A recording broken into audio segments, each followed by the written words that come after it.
রাগের মাথায় এসে মিশকাকে বিয়ের কথা বলল সূর্য।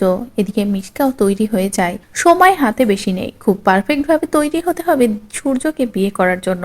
এই সবটা ভেবে মিশকা তৈরি হয়ে মন্দিরে চলে আসে। অন্যদিকে সূর্য নিজের পরিবারের কাউকে কিছু জানায় না। পারফেক্ট ভাবে সূর্যও তৈরি হয়। তৈরি হয়ে দীপাকে একটা কঠিন শাস্তি দেওয়ার জন্য মিশকাকে বিয়ে করার জন্য সূর্যও মন্দিরে চলে আসে। দুজনে মন্দিরে বিয়ে করার সিদ্ধান্ত নেয়। বিয়ে করে মিশকাকে নিয়ে বাড়িতে ফিরবে। বাড়িতে ফিরেই সবাইকে চমকে দেবে, বিশেষ করে দীপাকে উচিত শিক্ষা দেবে। দীপা যেমন নতুন সংসার পেতেছে, অন্য কাউকে নিয়ে ভালো আছে, তেমনটাই ঠিক সূর্য করতে চায়। কিন্তু দীপা যে ফলে কিছুই করেনি সেটা বুঝলো না সূর্য।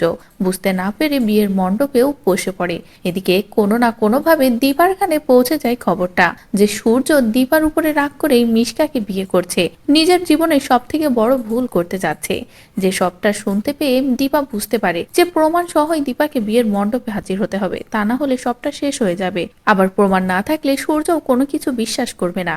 এই সবকিছু ভেবেই তবলাকে সাথে নিয়ে দীপা পৌঁছে যায় বিয়ের মণ্ডপে। সেখানে গিয়ে হাতে নাতে মিশকাকে ধরে মিশকার পর্দা ফাঁস করে সূর্যের সামনে আসল সত্যটা নিয়ে আসে। এদিকে সূর্য তো সত্য জেনে ভেঙে পড়ে যে সে কত বড় ভুল করতে যাচ্ছিল, নিজের দীপাকে অবিশ্বাস করে মিশকাকে বিয়ে করে। তো বন্ধুরা, এবার যদি বিয়ের মণ্ডপে গিয়ে দীপা এভাবেই মিশকার মুখোশ খুলে দেয়, মিশকা ও সূর্যের বিয়েটা ভেঙে দেয়, তাহলে সেটা দেখতে তোমাদের কেমন লাগবে কমেন্ট করে জানাও। পরবর্তী আপডেট পেতে চ্যানেলটি সাবস্ক্রাইব করো।